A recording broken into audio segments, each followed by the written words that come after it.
ìwọ náà ló ṣì kẹrin nínú iná ìléru. Ẹ̀rù rẹ má tó bà ó, Ọlọ́run ògo. Ẹ̀rù rẹ ń bà mí o, iṣẹ́ ọwọ́ rẹ ń bà mí lẹ́rù. Ọ̀yá kálukọ́ máa wò. Ọba sọ̀rọ̀ bí lọ́nà. Ọ̀yá ogun ẹ̀ ogun.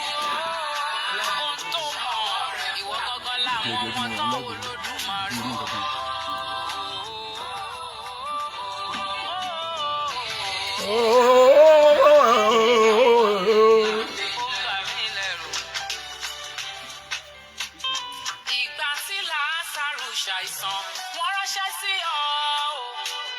A ò lè pé ó mọ̀ pé yóò la ikú lọ ni. Àwọn ọ̀tá kẹ̀sìn kankan torí orí ẹlòmíì ò pé ń ṣe ó rò pé a máa ń ta kẹ̀sìn ni.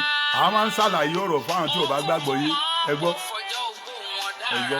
kọ́mẹ́ǹtì tó dáa. Ìgbà tó ní ká Ábúráhámù fi Ísáàkì rúbọ fún ọ, ṣebí wọn náà ló fàgbò ẹran dípò ọmọ fún.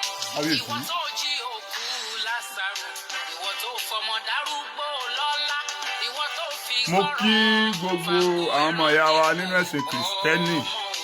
ẹ̀rù rẹ tó bà ó, Ó ti dáa. Ọlọ́run ò. Torí àwọn ni mo fẹ́ challenge lénìí, ẹ̀yin ni mo fẹ́ challenge. Fẹ́ mọ̀ bóyá lóòótọ́ ẹ̀ ń ṣe tọlọ́hun. Mùsùlùmí ń ṣe tọlọ́hun tún ṣe tànábì bọ̀ tẹ̀yìn. Ẹ ṣe tọlọ́hun tó ẹ̀ tún ṣe ti Jésù tó. Kí mo lẹ́ ṣe? Ẹ ṣe ti Jésù tó. Gbogbo ẹni tó bá dẹ̀ ti ṣe bẹ́ẹ̀ ń wá bínú Ọlọ́run. Kí mo lẹ́ ń wá gbogbo ẹ̀yin Kìrìsìtẹ́nì. Tẹ́ ẹ bá ti lè ṣe tí Bíbélì sọ, ẹ̀ ń wá ìbínú Ọlọ́run. Ìbínú kí ni mo pè é? Ìbínú Elédùà, ìbínú Allah ẹ̀ ń wá. Ẹ jẹ́ n lọ kà fún yín. Challenge tí mo fún yín ni pé tán bá bí gbogbo àwọn gbogbo pásítọ̀ Nàìjíríà àti gbogbo ayé, ẹ̀yin ẹ challenge àwọn ẹlẹ́bọ. Àwọn olóòṣà táwa fèsì àwa mùsùlùmí á fèsì wọn lẹ́yọkọ̀ọ̀kan. Àdẹ̀ńfẹ́ yín wọn ọmọ ẹbí ẹ̀yin wọn ń lélẹ̀. Tó bá bí ẹ̀yin da ẹ̀yin ẹ sọ̀rọ̀ nípa wọn. Ẹ bú àwọn òòṣà wọn tẹ́ ẹ bá tó bẹ́ẹ̀.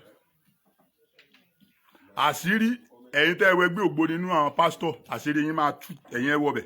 Sẹ́wọ̀n wọ́n ti sọ pé gbogbo yín náà lẹ́ nífà, wọ́n láwọn àfáà kan náà nífà, èmi ò sí lára wọn. Kí ni fẹ́ fi bá ṣe? Kí ló fẹ́ ṣe inú ayé tèmi? Wọ́n láwọn kan nífà, wọ́n láwọn kan nígbà, àwọn kan láwo. Ẹni tó ní ayé àtọ̀run lèmi ń bá dìl, ìyẹn ni Ọlọ́run alààyè, ọba tí ò ní kú nígbà kan. Ọba tiwa kì í kú, kì í jíǹde, ọba tí kì í kú ní alààyè títí láéláé, Al-Hayyul Qayyum. Ọba alágbára títí láéláé, òun làwa fi ṣe agbára. Ẹ gbọ́. Ìyẹn ló fà á tí mo fẹ́ challenge yín lónìí. Gbogbo ẹ̀yin Kìrìsìtẹ́nì tẹ́ máa ń bọ́ ta, tẹ́ máa ń wíwì kú wì yẹn. Mo challenge yín tí wọ́n bá bí yín da. Ẹ̀yin ẹ ti ẹ̀ bú olóòṣà kan. Ẹ lọ bú àwọn tẹ́ lọ gbẹgbẹ́ awo lọ́dọ̀ wọn, ẹ̀yin ẹ bú wọn tí wọ́n jẹ́ àwọn chọ́ọ̀chì yín kó máa kún. Kò sẹ́yìn tá a lè bá sọ̀rọ̀ Ọlọ́run. À ń bá ọba sọ̀rọ̀ Ọlọ́run. À ń bá ìjòyè sọ̀rọ̀ Ọlọ́run. Ẹ̀yin ẹ dojú ìwàásù yín, ẹ dojú rẹ̀ ká àwọn olóòṣà tẹ́ bá tó bẹ́ẹ̀. Tẹ́ bá ti lè ṣe, ta ló ń distract? Kí ló dé? Tẹ́ bá lè ṣe pẹ̀lú ògo Ọlọ́run, màá di Kìrìsìtẹ́nì. Ẹ bú wọn dáadáa ni o, ẹ bú wọn, ẹ sọ fún wọn pé òòṣà tí wọ́n ń bọ ọ̀dá. Ẹ jẹ́ n ka nínú ìwé Galatians chapter 5. Ẹ jẹ́ n kà á fún yín. Ń wò bóyá lóòótọ́ lẹ máa ń ṣe tọlọ́run. Tẹ́ ẹ bá ti rí tọlọ́run ṣe, ẹ jókòó ni o. Mo challenge gbogbo yín ni o. Àti pásítọ̀ o, àti overseer o, àti kinní kan, general ọba kinní kan, àti general ọba odò, àti general ọba Ògùn. Gbogbo yín ni mo challenge. Kì í ṣe pé mo dẹ́nìkan sí pé ẹnìkan wá tóbi. Irú àwọn pásítọ̀ Redeem, Mountain of Fire. Ẹ̀yin ẹ bá àwọn olóòṣà sẹ́wọ̀n pé àwọn kan ti táṣírí níjó ni wọ́n ní ẹ̀yin náà ní sàkítẹ́ ẹ̀ máa lò tó bá dọwọ́ òru. Ẹ̀kẹ́ jáde síta àṣẹ pásítọ̀.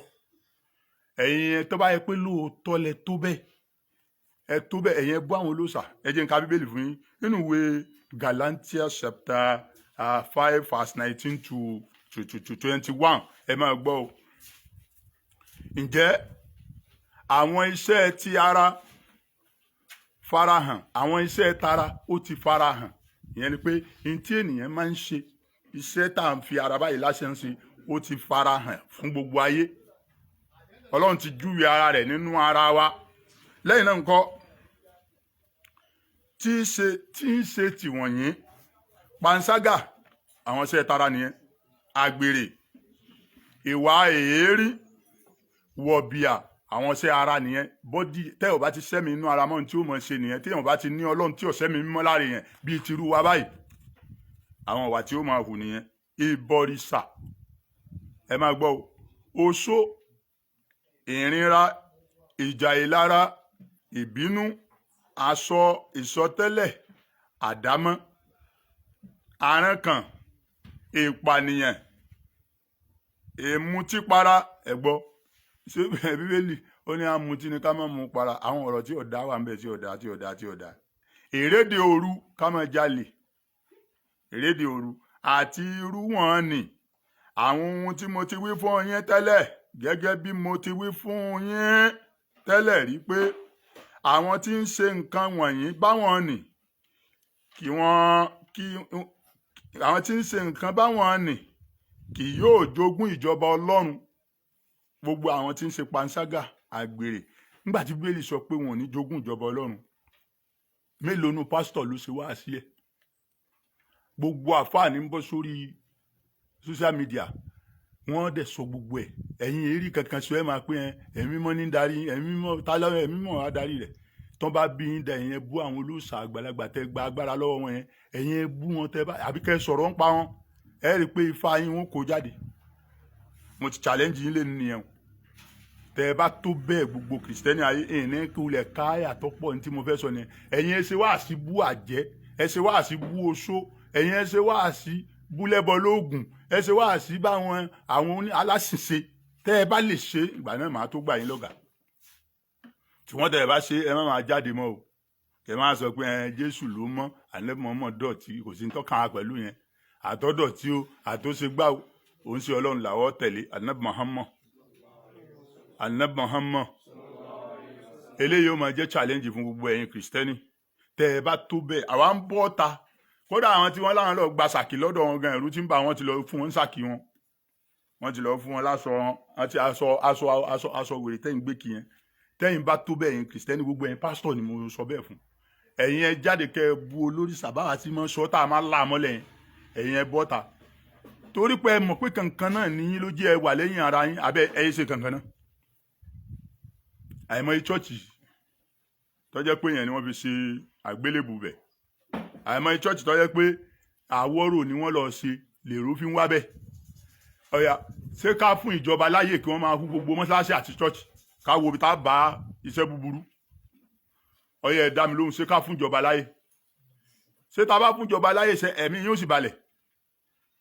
A padà lọ bájọba kí wọ́n hu gbogbo mọ́ṣáláṣí, àwọn inú rẹ̀ kán máa hu, ká wo ẹni tó rí nǹkan mọ́lẹ̀, bóyá pásítọ̀ ni, bóyá mùsùlùmí ìmáàmù ni, ká wò.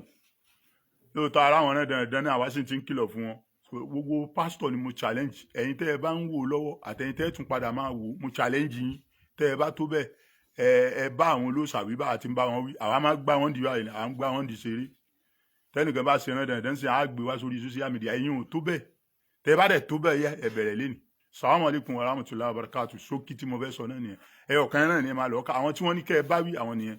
Wọ́n lẹ̀ ní wọ̀ ìjọba Ọlọ́run tẹ́ ẹ bá ti rí wọn bá wí. Àwọn alágbèrè, olóṣó, ẹ̀yin tẹ́ ẹ rẹ́ burú àwọn èèyàn, ẹ̀yin ẹ sọ̀rọ̀ ń pa, kódà pásítọ̀ mi ò lè sọ̀rọ̀ ń pa olè.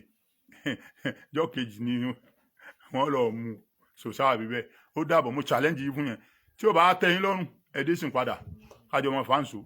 Assalamu alaikum warahmatullahi wabarakatuh.